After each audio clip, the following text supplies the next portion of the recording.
Hello friends, TG globe 21 पे एक बार और आपका स्वागत है। और आज हम लोग टीजीटी पीजीटी से संबंधित महत्वपूर्ण प्रश्नों का अध्ययन करेंगे। और वो जो अध्ययन का सामग्री होगा पृथ्वी की आंतरिक संरचना, यानी पृथ्वी की आंतरिक संरचना से संबंधित हम महत्वपूर्ण बिंदुओं का अध्ययन करेंगे। आप थंबनेल से आपको पता चल रहा है कि हम पृथ्वी की आंतरिक संरचना से संबंधित महत्वपूर्ण बातों का अध्ययन करने वाले हैं। समय न गंवाते हुए हम देखते हैं।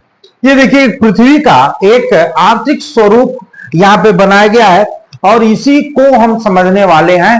अब सीधा सीधा बात में बताऊं कि पृथ्वी की आंतरिक संरचना को मतलब अगर हम व्यवहारिक रूप से देखें तो 3 भागों में बांटा गया है। वैसे मैं सभी भागों का जिक्र करूंगा। जो सबसे ऊपरी परत है इसको हम बोलते हैं क्रस्ट। इसको हम बोलते हैं क्रस्ट, जिसको हिंदी में बोलते हैं भू प्रॉपर्टी। यानी हम कह सकते हैं ये ऊपरी वाला हिस्सा जो है जिसपे हम लोग रहते हैं, जीव जंतु, मानव, समुद्र, पेड़ पौधा आदि जो भी हमें दिखता है वो सब क्रस्ट के ऊपर विद्यमान है। उसके नीचे वाला जो भाग है इसको हम बोलते हैं मेंटल। इसको हम बोलते हैं मेंटल। तो ये बीच वाला भाग है, आप देख सकते हैं। हालांकि मेंटल के भी अभी हमने उसका और अंदर से आप जब अध्ययन करेंगे हम लोग तो इसके भी 2 पार्ट हैं। तो क्रस्ट है और ये जो रेड वाला दिख रहा है आपको, ये क्या है? इसको हम बोलते हैं मेंटल। भूकंप से संबंधित जो भी घटनाएं होती हैं या ज्वालामुखी से संबंधित जो भी घटनाएं होती हैं वो सभी आपके मेंटल से ही होती है। और जो है आंतरिक भाग है कोर, इसको हम बोलते हैं कोर। ये जो आंतरिक भाग है इसको हम बोलते हैं कोर। लेकिन आपको मैं बता दूं, ये भी कोर है और ये भी कोर है, ये भी कोर है और ये भी कोर है। तो इसमें हम देखेंगे, इसको हम बोलते हैं आउटर कोर। यानी हम कह सकते हैं इसको हम बोलते हैं आउटर कोर, इसको बोलते हैं आउटर कोर, इसको बोलते हैं हम इनर कोर, इसको बोलते हैं इनर कोर। यानी यह आंतरिक कोर है और यह बाह्य कोर है। तो जो बाहरी कोर है वो लिक्विड से बना है, यानी हम कह सकते हैं ये तरल है, लिक्विड है। और ये जो आंतरिक वाला है ये सॉलिड है, यानी हम कह सकते हैं ये ठोस है। ये क्या है? ठोस है। ये वाला जो भाग है यह सॉलिड है और ये वाला जो भाग आप देख सकते हैं ये क्या है? तरल है, लिक्विड है। तो आप समझ में आ गया होगा कि ऊपरी भाग है क्रस्ट, ये भी आपका सॉलिड है यानी ठोस है। और दूसरे भाग आता है, ये पहला है, और दूसरा भाग आता है आपका मेंटल, ये भी आपका सॉलिड है। लेकिन जो डेंसिटी है, जैसे जैसे हम नीचे चले जाते हैं वैसे वैसे डेंसिटी इसका क्या होता है? बढ़ता जाता है। ये आप देख सकते हैं, ये होता है आपका लिक्विड, ये लिक्विड अवस्था में है और ये क्या है? आपका सॉलिड अवस्था में है। तो हम एक व्यवहारिक तरीके से पृथ्वी की आंतरिक संरचना को जाने और भी हम बहुत ही गहराइयों से इसे समझने वाले हैं। तो यहाँ पे देखिएगा, हम पृथ्वी का यह एक अनुप्रस्थ काट यहाँ पे आपको रख दिए हैं। थोड़ा सा व्यवहारिक बातें हम समझते हैं। जैसे आप देखेंगे, ये जो है आप देखेंगे ये वाला जो काला वाला से हिस्सा जो है, ये वाली जो पूरा हिस्सा जो है, ये जो पूरा हिस्सा है ये आपका क्रस्ट है। ये क्या है? आपका क्रस्ट है। ये है आपका क्रस्ट। यानी हम कह सकते हैं क्रस्ट की जो मोटाई है वो अलग अलग जगहों पे अलग अलग है। जैसे आप देख सकते हैं ये हिमालय पर्वत है। ये क्या है? ये हिमालय पर्वत है। अगर हिमालय पर्वत पे अगर हम देखें क्रस्ट की मोटाई क्या है तो 70 किलोमीटर है। यानी हिमालय पर्वत पे जो क्रस्ट की मोटाई होती है वो 70 किलोमीटर होती है। अगर हम यहाँ पे देखेंगे महाद्वीप है, यह महाद्वीप पे अगर क्रस्ट की मोटाई की बात करें तो 30 किलोमीटर है। ये देखिए नीला भाग समुद्र बनाया गया है, यहां पे हम देखें तो ये 5 किलोमीटर। यानी हम कह सकते हैं, इसका भी मैं डिटेल यहां पे आपको लेकर आया हूं। आप स्क्रीनशॉट चाहेंगे तो ले लेंगे, समझने के लिए मैं आपको बता रहा हूं। ये आपका क्रस्ट है। क्रस्ट में जो हिमालय का जो है उसकी जो मोटाई होती है, क्रस्ट की मोटाई, यानी हम कह सकते हैं क्रस्ट की मोटाई जो होती है हिमालय में 70 किलोमीटर होती है। अगर हम बात करें महाद्वीपों में 30 किलोमीटर होती है। लेकिन यही अगर हम समुद्र की बात करें तो 5 किलोमीटर होती है। भाई पृथ्वी के अंदर जो गहराई है तो उसकी मोटाई भी तो कम होगी। तो इस तरह से हमने देखा क्रस्ट का ये ऊपरी हिस्सा। उसके बाद आता है आपका मेंटल, यानी हम कह सकते हैं मेंटल, अगर इसके एवरेज की हम बात करें तो 33 किलोमीटर क्रस्ट की जो मोटाई है, एवरेज औसत क्रस्ट की जो मोटाई है वो 33 किलोमीटर होती है, यानी 33 किलोमीटर होती है। अन्य अन्य जगहों पे इसकी मोटाई कहीं अधिक है और कहीं कम है। ये सारे जो आपके आंकड़े दिए जा रहे हैं वो एनसीईआरटी के आंकड़े आपको दिए जा रहे हैं। तो यहां पे हम देखेंगे क्रस्ट, उसके बाद आता है ये देखिए रेड कलर वाला है मेंटल। रेड कलर वाला क्या है? मेंटल। यहां पे देख सकते हैं ये है आपका मेंटल, यानी कह सकते हैं मेंटल की जो गहराई होती है वो 2900 किलोमीटर, यानी क्रस्ट से मेंटल की जो गहराई होती है वह 2900 किलोमीटर की होती है। ये जो होती है आपका 2900 किलोमीटर की होती है। क्रस्ट से मेंटल की जो गहराई होती है वो 2900। इसकी मोटाई की बात करें तो 2900 किलोमीटर। और पुनः जो ये होता है आपका ये 5100, यानी कोर जो है क्रस्ट और कोर के बीच, यानी हम कह सकते हैं सॉरी मेंटल और कोर, यानी हम आउटर कोर की जो मोटाई होती है वो 5100 किलोमीटर।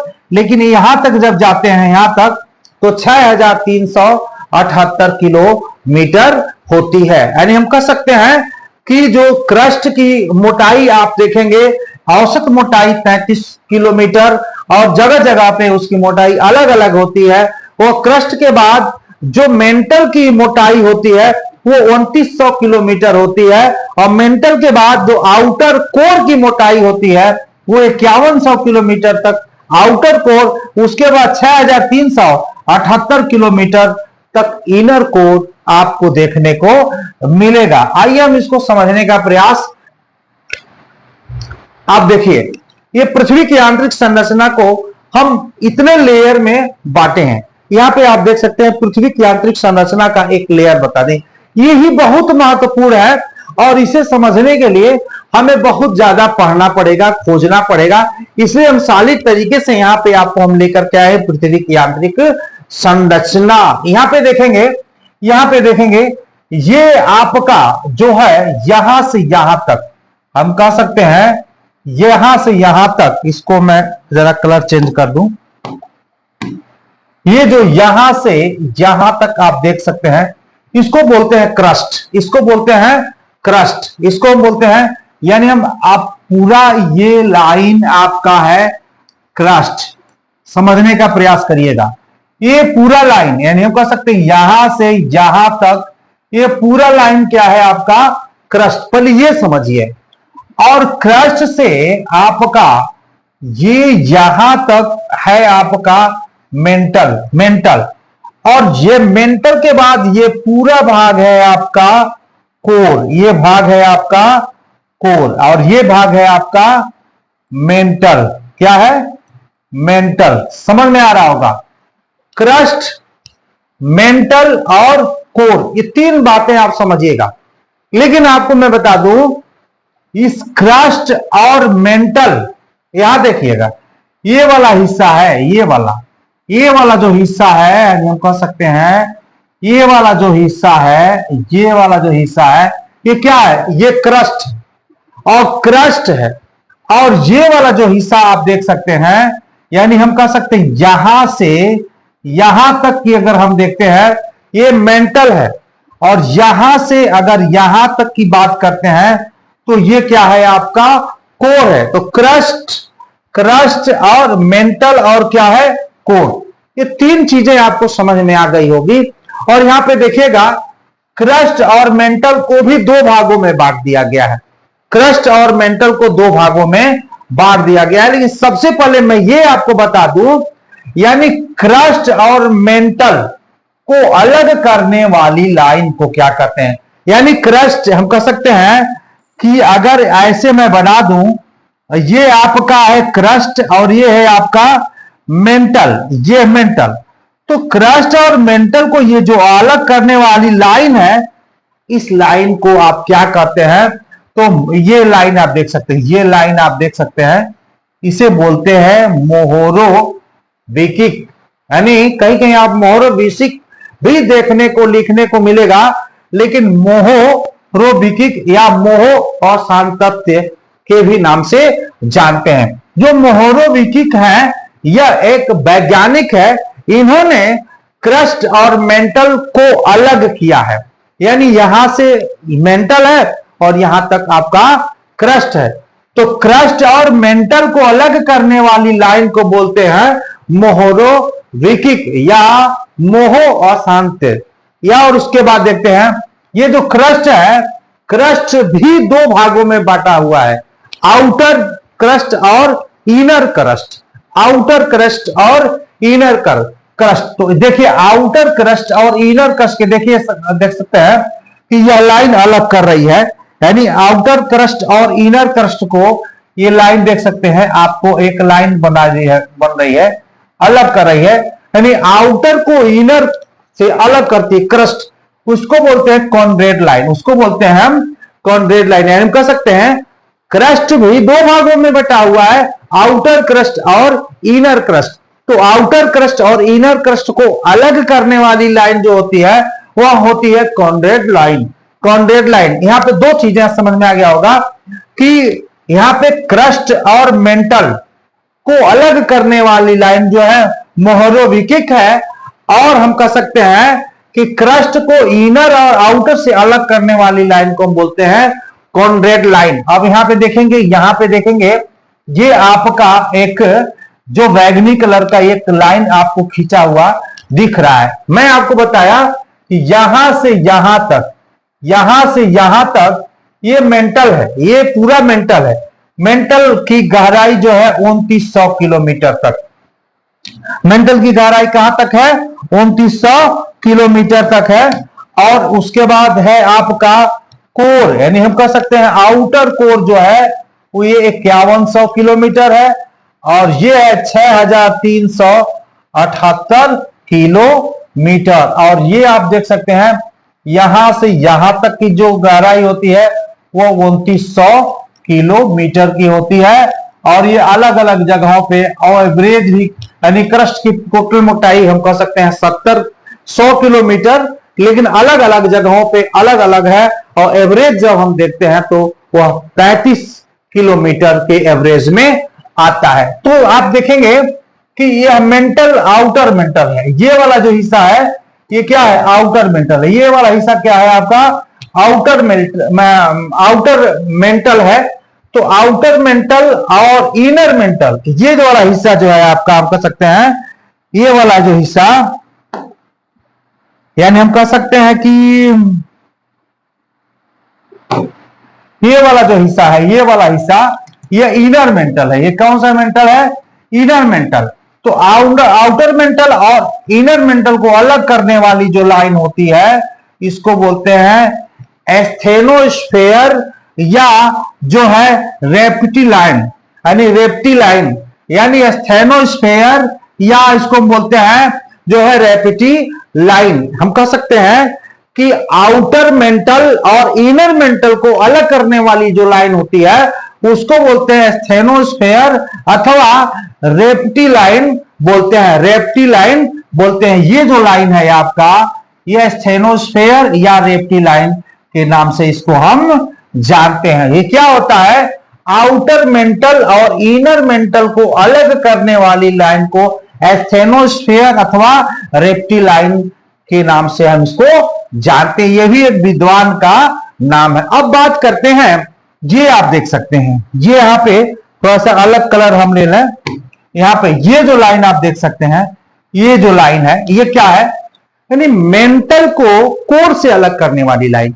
मेंटल को कोर से अलग करने वाली लाइन को बोलते हैं गटनबर्ग लाइन। हम कह सकते हैं गटनबर्ग लाइन क्या होता है, यह हम कह सकते हैं मेंटल को कोर से अलग करने वाली लाइन को हम बोलते हैं गटनबर्ग लाइन। यहां पे गटनबर्ग लाइन। अब देखिए, अब ये जो कोर को भी दो भागों में बांट दिया गया है, एक आउटर कोर है और एक इनर कोर है। ये वाला जो हिस्सा आप देख सकते हैं ये आउटर कोर है और ये वाला जो हिस्सा है आपका इनर कोर है।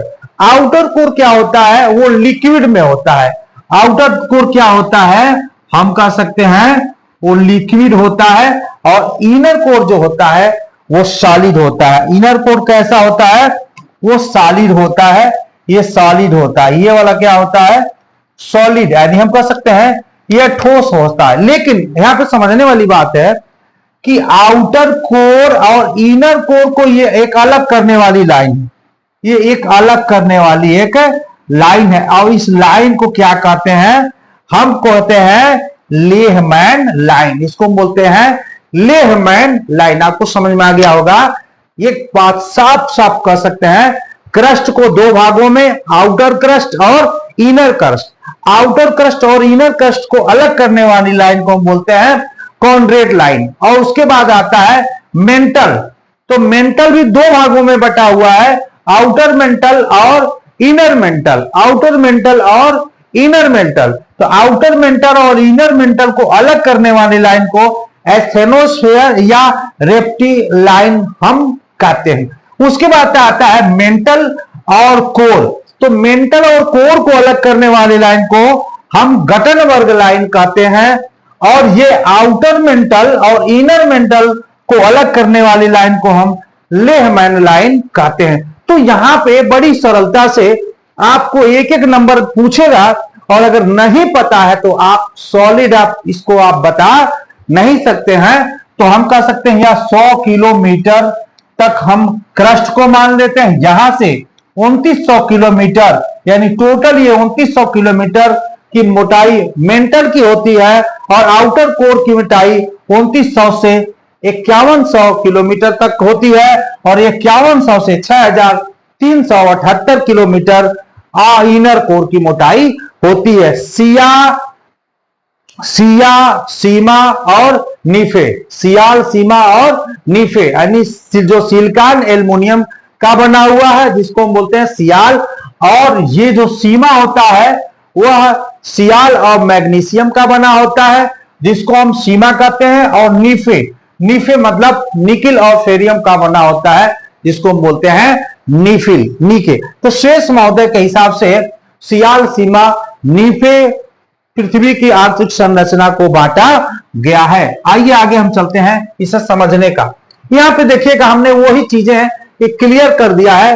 कोनार्ड जो असभ्यता होती है, यानी हम कह सकते हैं जो कॉन्ड्रेट लाइन होती है, कॉन्ड्रेट लाइन क्या होती है, ऊपरी क्रस्ट एवं निचली क्रस्ट के मध्य, यानी हम कह सकते हैं जो ये क्रस्ट है, ये क्रस्ट है, ये ऊपरी हो गया और ये नीचे हो गया, यानी हम कह सकते हैं ये आउटर क्रस्ट हो गया, ये क्या हो गया, इनर क्रस्ट। तो ये जो लाइन होती है इसी को हम बोलते हैं कॉन्ड्रेट असमृद्धता या कॉन्ड्रेट लाइन। तो क्लियर हो गए होंगे कि यहां पे निचली क्रस्ट के मध्य, और दूसरा क्या है, मोहरोविकिक असभ्यता। मोहरोविकिक असभ्यता, ये 1909 में इस लाइन की खोज की गई थी।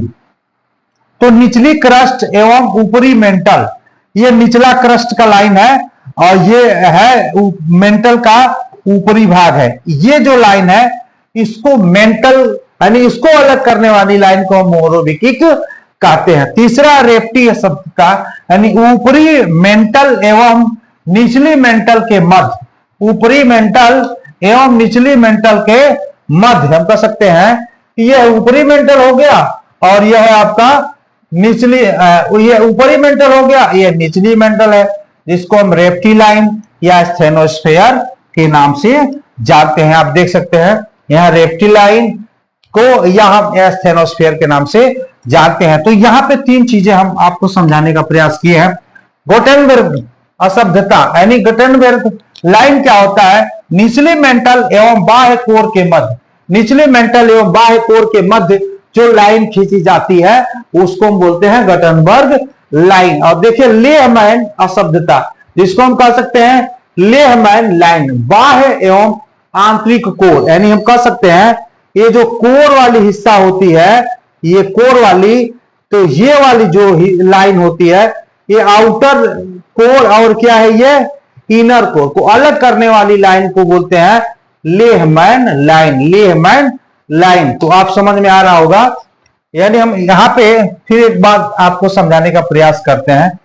ये है आपका, ठीक है, यानी ये क्रस्ट है, ठीक है, और ये आपका मेंटल है, ये कोर है, ठीक है। तो ये भाग ऊपरी क्रस्ट, ये है निचली क्रस्ट, और ये आपका है, यानी हम कह सकते हैं ये क्या है आपका क्रस्ट है, ये आपका मेंटल है, तो ये है आपका आउटर मेंटल, और ये क्या है आपका इनर मेंटल। तो ये लाइन एक बनी, एक लाइन बनी, एक ये लाइन बनी, और ये क्या है, ये कोर है। तो कोर को भी दो भागों में बांट दिया गया है, ये है आपका आउटर कोर, ये है आपका इनर कोर। तो एक लाइन, ये सारे लाइन को हमने आपको बताया है, यहाँ पे समझा दिया है, टाइम लगेगा पुनः लिखने के लिए। यहाँ पे देखिए सारे लाइनों को हमने आपको समझा दिया है, ये सारे लाइन। तो और आगे हम चलते हैं, जो इसमें कुछ छूट गया है।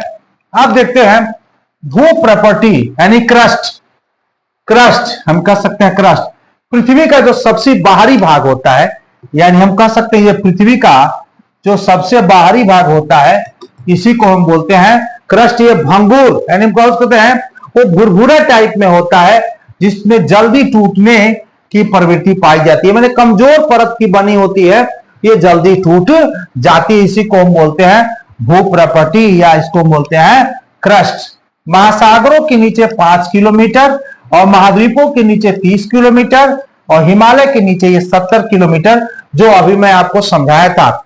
और ये एवरेज जो है, इसकी मोटाई औसत जो है 33 किलोमीटर होती है, और घनत्व जो है 3 ग्राम प्रति घन सेंटीमीटर होता है, और महासागरों के नीचे 2.7 प्रति घन सेंटीमीटर इसका मतलब वजन होता है। एक घन सेंटीमीटर का आप बॉक्स बना दीजिए और इसमें मिट्टी भर दीजिए, तो उसका वजन 2.7 ग्राम होता है। क्योंकि सागर पूरी तरह से बेसाल्ट और बालुओं से बिछा होता है, वो हल्का होता है, इसलिए वह इसकी जो डेंसिटी ऊपर से थोड़ी सी कम होती है। और नेक्स्ट चलते हैं भू प्रॉपर्टी की रचना के समान तत्व, यानी हम कह सकते हैं 2000 से अधिक खनिज तत्वों का हमने शोध कर लिया है, खोज कर लिया है। लेकिन जो प्रमुख खनिज तत्व है ऑक्सीजन, यानी हम कह सकते हैं मिट्टी में सबसे ज्यादा कौन से खनिज तत्व पाए जाते हैं, कौन से सामान्य तत्व पाए जाते हैं, तो ऑक्सीजन। हम कह सकते हैं ऑक्सीजन 46.60%, कहा मिट्टी के नीचे की बात कर रहे हैं। सिलिकॉन 227.72%, एल्युमिनियम 8.13%, लोहा जो 5%, कैल्शियम जो 3.63%, सोडियम 2.83%, पोटेशियम 2.59%, मैग्नीशियम 2%, यानी हम कह सकते हैं कि 99.9% है, और बाकी में अन्य आपको देखने को मिल सकता है। ये जो महत्वपूर्ण जो अधिकतम की मात्रा में पाए जाने ये तत्व है, ये सब पृथ्वी के अंदर, यह तत्व में इतनी मात्राएं पृथ्वी के अंदर पाई जाती है। तो सबसे ज्यादा अगर हम बात करें तो ऑक्सीजन, लेकिन वायुमंडल में सबसे अधिक क्या है, नाइट्रोजन, यानी वायुमंडल में पाई जाने वाले जो आपका गैस है वो है आपका नाइट्रोजन, और यहाँ ऑक्सीजन। यहाँ पे भू प्रॉपर्टी के नीचे का भाग मेंटल कहलाता है, यानी हम कह सकते हैं ये जो होता है, ये जो पूरा भाग, ये रेड वाला से लेकर के पूरा ये भाग क्या होता है, मेंटल होता है।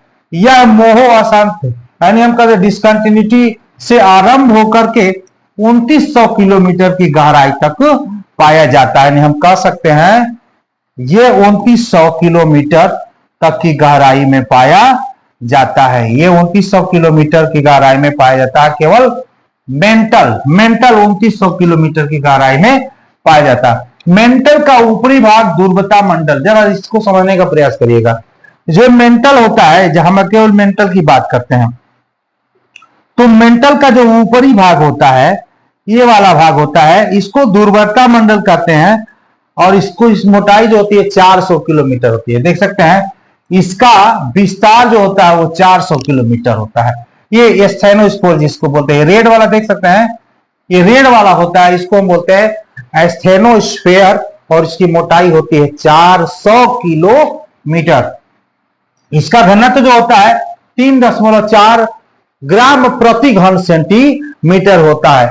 भू प्रॉपर्टी मेंटल का ऊपरी परत बराबर होता है स्थल मंडल। हम कह सकते हैं ये मेंटल का जो ऊपरी परत और भू प्रॉपर्टी का जो भाग होता है, इसको दोनों को जो मिला देते हैं इसको बोलते हैं स्थल मंडल। इसको बोलते हैं हम स्थल मंडल। भू प्रॉपर्टी यानी क्रस्ट, क्रस्ट है, देखिए क्रस्ट और मेंटल बराबर क्या, लिथोस्फीयर, यानी इसको बोलते हैं स्थल मंडल। इसकी मोटाई 10 किलोमीटर से 200 किलोमीटर होती है। यहां देखिएगा मेंटल की ऊपरी बात करते हैं और क्रस्ट यानी क्रस्ट टोटल यानी पूरा क्रस्ट और मेंटल का ऊपरी भाग, मेंटल की ऊपरी भाग को दुर्बलता मंडल कहते हैं जिसकी मोटाई 400 किलोमीटर होती है और इसको एस्थेनोस्फीयर बोलते हैं 400 किलोमीटर। लेकिन एस्थेनोस्फीयर का ऊपरी भाग यानी मेंटल का ऊपरी भाग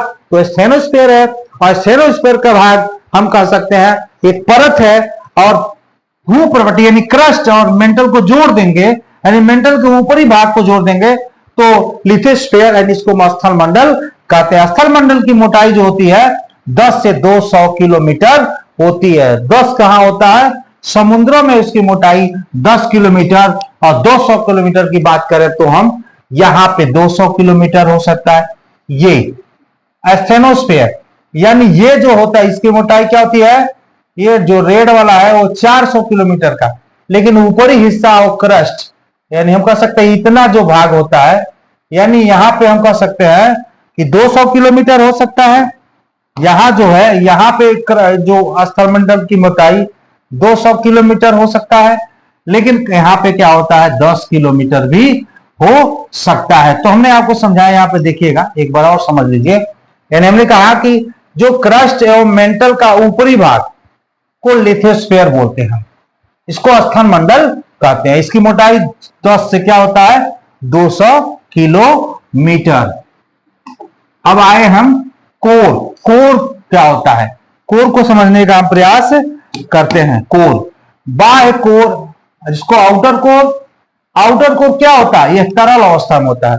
आउटर कोर कैसा होता है, तरल अवस्था में पाया जाता है और इसकी गहराई 5100 किलोमीटर तक होती है। आंतरिक कोर क्या होता है, यह ठोस अवस्था में पाया जाता है। इसकी गहराई 5100 किलोमीटर से 6378 यानी 6378 किलोमीटर तक पाया जाता है। इसका घनत्व होता है 13 ग्राम प्रति घन सेंटीमीटर, 13 ग्राम प्रति घन सेंटीमीटर। और स्वेस महोदय के हिसाब से जो पृथ्वी का आंतरिक घनत्व होता है 11 होता है और इसका औसत घनत्व होता है 5.5, यानी औसत घनत्व पृथ्वी का 5.5 वैसे आपका होता है 11 स्वेस महोदय के अनुसार। तो आज के लिए इतना ही और नेक्स्ट वीडियो में हम इसका ऑब्जेक्टिव लेकर के आएंगे। नहीं, हम कह सकते हैं पृथ्वी की आंतरिक संरचना से संबंधित जितने ऑब्जेक्टिव प्रश्न बनते हैं उसको लेकर के आएंगे। आज के लिए इतना ही, धन्यवाद।